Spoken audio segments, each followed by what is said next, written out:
Hi, guys. So, we're starting a little late this week and getting a lecture posted, so I hope you're not confused about the material I've been placing out in the folders. No one's complained yet, so if you're lost or confused, send me a note. I need to know. Now, you may notice I have a folder labeled under Week 12, Monday through Friday, and then one called Wednesday. This stuff I posted today, and I'll probably relabel this sometime before I leave today, and it'll say Thursday. Now, where it says Monday, Friday, we are talking about the Edgar Allan Poe's story, The Telltale Heart. So what I want you to get across to you at this rate, the story, this is the story here. These are various interpretations and criticisms on the actual story. I've labeled them the lens choice that they are using when they're writing these criticisms. So you've got psychological, formalist, deconstructionism, and biographical. I also have two here labeled by the name of the author. So that's Casher and Pritchard. I'll talk more about those two tomorrow. But as far as today's concerned, I'm mainly want to discuss in about 15 minutes or so the concepts of the protagonist, meaning the way he or she's presented to you within the story. So, take a deep breath. Under anti-heroes, that file folder, that document, this is a type of character that you have heard mentioned more than once in reference to TV and movies.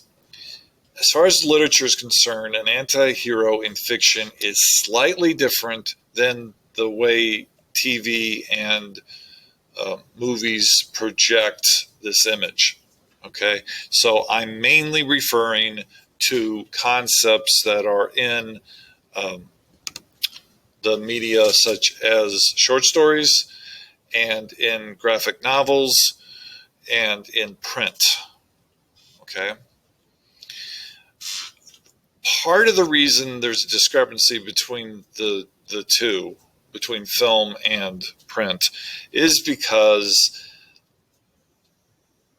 the industry has found out that the public really loves an anti-hero concept, and there's a lot of money involved with this type of person, this type of personality. They're very contradictory, and they can be molded to fit many different types of individuals. Okay, so although this is showing you that it's 14 pages, I'm going to skip down so that it's less lengthy. But so let me do this. What I want to do, I'm skipping to the first three. Yeah, right here. So these groups of three items, common traits of antiheroes. The first one, if you think in terms of a spectrum, you have a pure good character on the far left, and you have a pure evil character on the far right. Okay? In the middle of these two extremes, you have an anti-hero. An anti-hero is neither good nor evil. So you cannot compare these to villains or to heroes. They are anti-heroes. Now, I'm not going to try to confuse the matter. There actually is something called an anti-villain, but that only muddies the waters more than I need them to be. So between absolute good and absolute evil, you have the anti-hero. He or she is neither good nor evil. They are average. When they walk out the front door, they can act either way. Sometimes they're aware of their actions. Sometimes they're not aware of their actions. Sometimes it's conscious. Sometimes their actions are subconscious. So whatever, they're not motivated to do only good things, nor are they motivated to only do bad things. Now, notice the word fated. Because of the construct of these characters, they ultimately are fated to cause grief. They're going to cause it to a specific individual within their environment, or they're going to hurt the full community in which they live, or to an extreme, they'll hurt themselves. These characters are driven. They're terribly obsessed. Usually, something's happened in their past that they keep repeating over and over in their heads, and it's acting as a motivation on their lives in their present, current, now moment. Also, they sometimes are obsessed with fate. They feel they are doomed to repeat mistakes over and over again, and they are doomed to cause grief. So it's because of this belief in fate is controlling their lives. They believe they will always be causing grief to someone or to individuals. Okay. Now I'm going to skip to a larger portion and let the...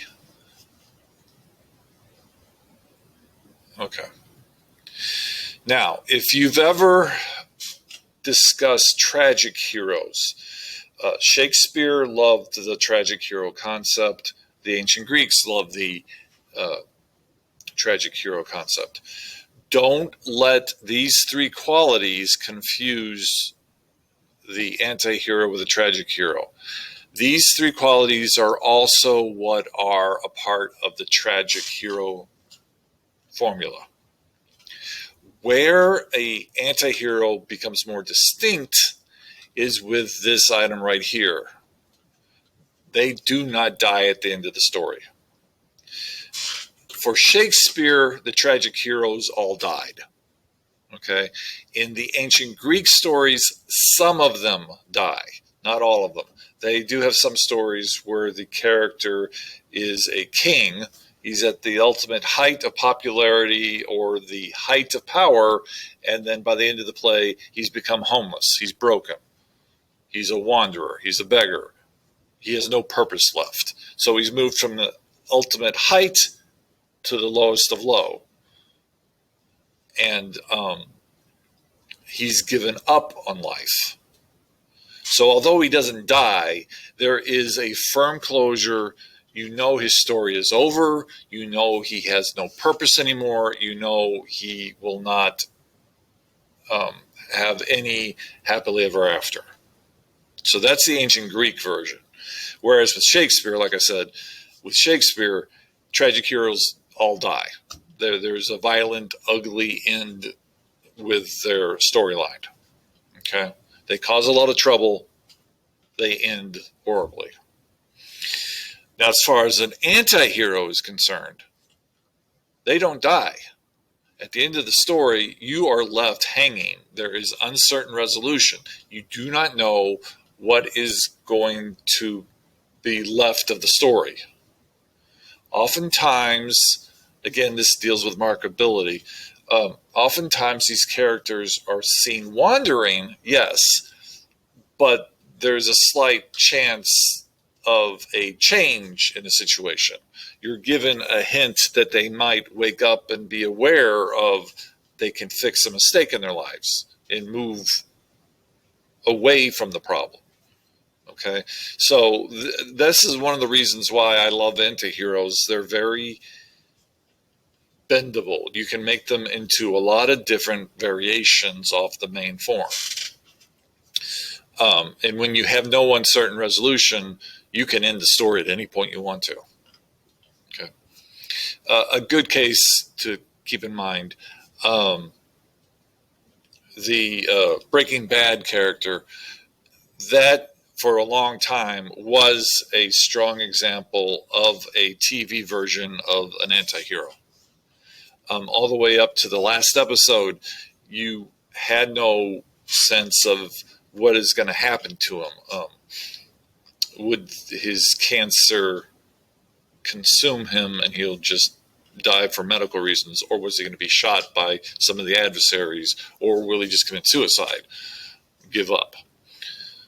Okay, the storyline was left open again because it's a series, and he's doing these deeds that are at one level, they're not exact.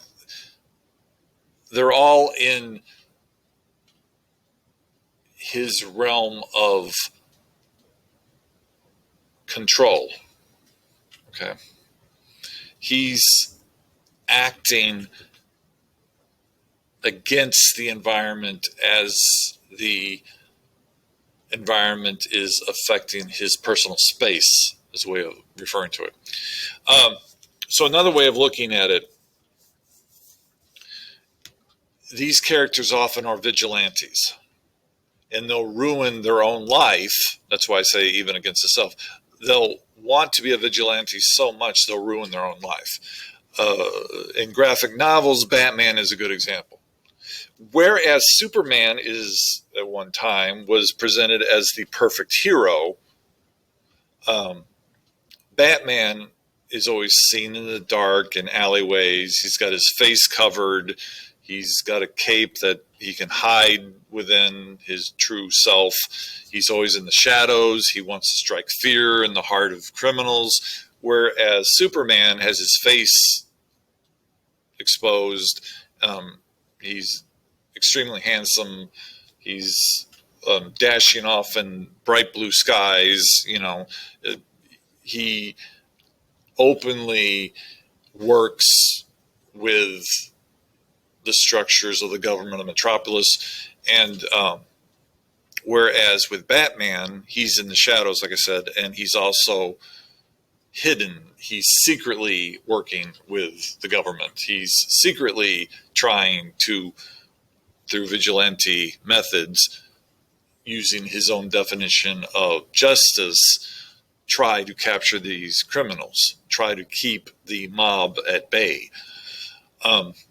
So each of these anti-heroes will act according to their own rules, their own definitions of what is justice, their own definitions of happiness. Okay, their own sense of values are not equal to what society wants.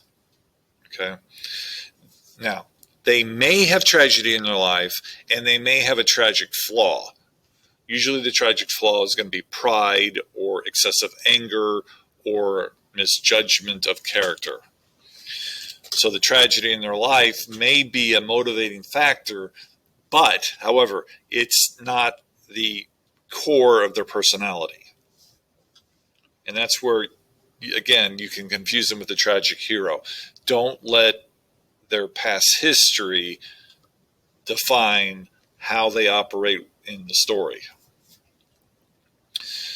We're going to have other examples in the near future as we read more material, so just keep that in mind. Now, these characters lack true identity. A villain has identity. He wants to be the villain. He wants to corrupt society. He wants to cause major chaos. An anti-hero does not necessarily know what they want to do. They don't necessarily have a purpose. A lot of what happens in the story is all accidental. They're reacting, as I say down here further, they're reacting to circumstances rather than planning a path to resolution. Okay, so oftentimes they have no clue who they are, what they want to do. They wake up and just would rather stay in bed. They're very disillusioned with life. They lack strong ideals and goals. Now, despite all this previous mentioned material, do not label these guys as villains. Sometimes an anti-hero will do good acts, or the results of a bad act sometimes cause a ripple effect of good. There's a lot of speculation going on within the story about what is morally good, what is a sin, what is a crime. There's a lot of examination of how society operates through these characters. They're gray characters. They're neither black nor white. They're gray. And I've mentioned these last three qualities already. So just keep in mind, those of you who are really avid into the graphic novels, and I use Batman as an example of an anti-hero, he's not necessarily disillusioned. But as far as lacking true identity, he sometimes has issues with wanting to be Bruce Wayne and not have to shift over and be Batman. The more they play with this concept, the more he has like a split personality of wanting to be the playboy, that identity that he's hiding behind.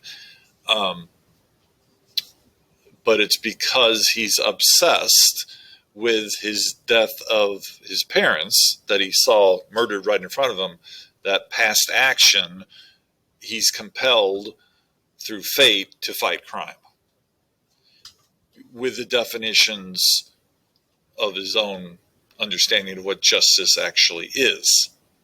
It just happens to run parallel to the government of Gotham City. Okay.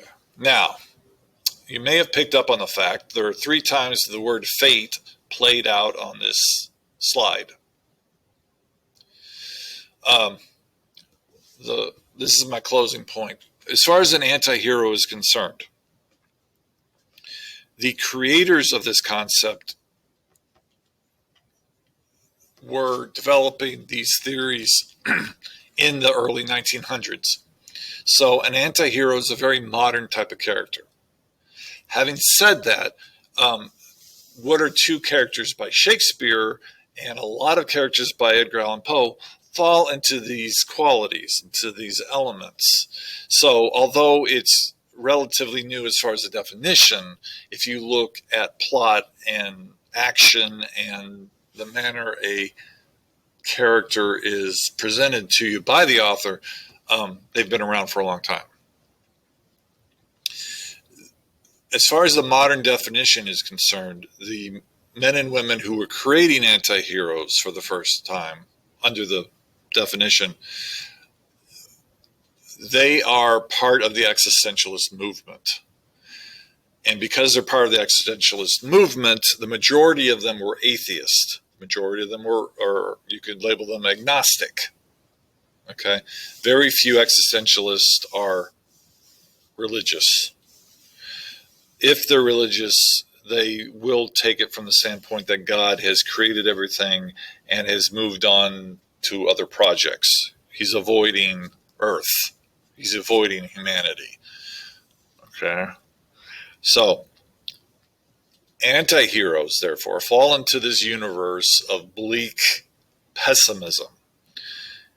Because the author does not believe in a God, or for the most part, does not believe in a God, and they're atheistic, therefore they do not believe in fate. What an anti-hero is, therefore, is an example of what not to be on many different levels, what not to be. And the main thing an anti-hero is telling you, the public, is not to believe in fate. Or another way of saying it is not to have the idea that fate is controlling your life. Okay, so with existentialism, the individual is in control of their destiny, is in control of the circumstances. And we talked about this a little bit earlier in the year, but you, under existentialism, you are making the events that occur to you, good or bad, you are controlling it because you're controlling your reactions, and your reactions are causing ripple effects. Okay, so an anti-hero will not pay attention to actions and reactions and circumstances. They're just basically living by the moment precariously. Okay. So the irony in all this, as much as the character does not believe in fate, as much as the character believes in fate, the author does not believe in fate. But if you take it up a notch, the author is acting like God and constructing a formula in the story. So you've got this double edge of thought going on in the process. Either way you look at it, the character is doomed. They're going to be unhappy. It's going to be pessimistic, and it's a depressing story. You're not supposed to get a warm and fuzzy feeling after reading these stories and looking at these characters. Okay, so with that in mind, going back to the whole flow of the literary lens criticism we've been discussing, in the Monday through Friday folder, I have the story, The Telltale Heart. You've probably read it before in 8th or 9th grade. This character, the unnamed protagonist, is a good example of an anti-hero, an early version of an anti-hero. He has no identity. He doesn't know what to think. He's just reacting to the situation of living with this other male figure who he's labeled as an old man. Okay, but you have no definitive answers to a lot of questions about the character. There's no background history supplied. All you have is you're dropped in the middle, in medias res, it's called. You're dropped in the middle of the story, and you have a character who's claiming that he's not crazy. And the more you read, the more you realize, yes, he is crazy, but he won't acknowledge it. So this conflict between what his actions are and how his thought process operates and what he's saying out loud basically is constructing this wonderfully eclectic character of an anti-hero.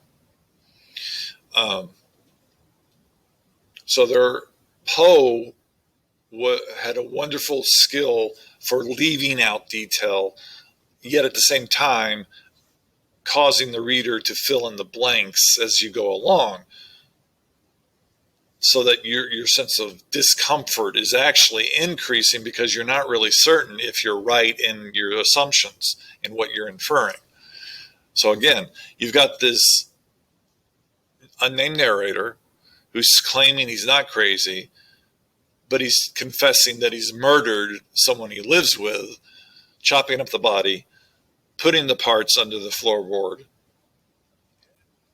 all because the roommate, let's call him, had one eye that had like a cataract, a film covering the eye, and the unnamed narrator saw it as something evil.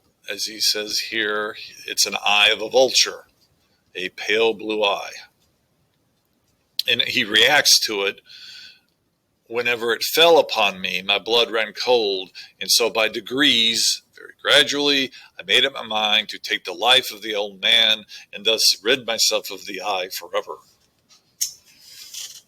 And so at this point, the story is a confession. It's all about how this individual, unhinged individual, is going to take the life of another person in a very violent, ugly fashion.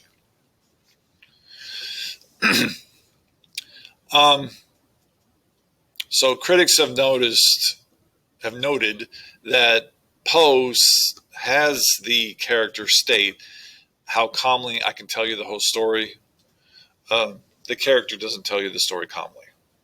This is filled with lies and false presentation of evidence. So it's ironic. It opens up with the word true, but everything in the context of the story could be a fever dream on the part of the unnamed narrator. It could be it's all a hallucination on his part. You don't even know who he's talking to. Indirectly, he's talking to the audience, to the reader. Okay, indirectly, he's talking to the reader. But you're in a situation as it unfolds. He's talking to somebody in front of him. Somebody has accused him of being mad or crazy. Okay.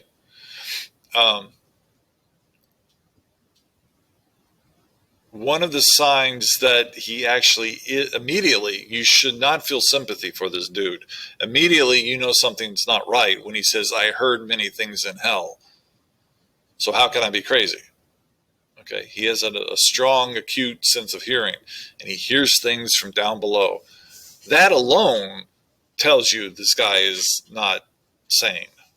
He hears demons and devils and tortured souls crying out from the depths below. And that's what's influencing him. Another thing to note, in particular with the structure of the story, the first 2/3 of the story are all about the eye. Right there. The old man's eye and how the narrator wants to get rid of it. The final third of the story is all about the heart, which is in the title, The Telltale Heart. And the final third of the story moves really quick. It's fast-paced. The first 2/3 of the story are really slow, methodical, building up suspense. But once the old man's dead, the action just speeds up.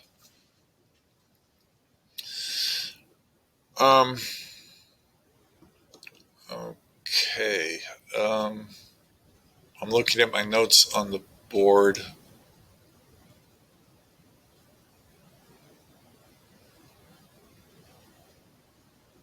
That covers my notes as far as the story is concerned. So I've given you official page numbers. Keep those in mind. Okay. Do read over the story one more time. This is one of his shortest. It is his shortest story that he wrote. Okay. I'm going to go back to the week 12. So what's going to happen tomorrow? I'm going to post a short video explaining how to approach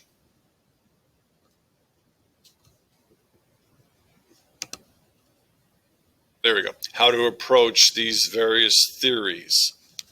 Okay. I would like, and I know this is asking a lot, I would like you to scan over these. Just look at the opening paragraphs of these criticisms. The biographical one is long, so I'm going to give you some targeted page numbers as far as that's concerned.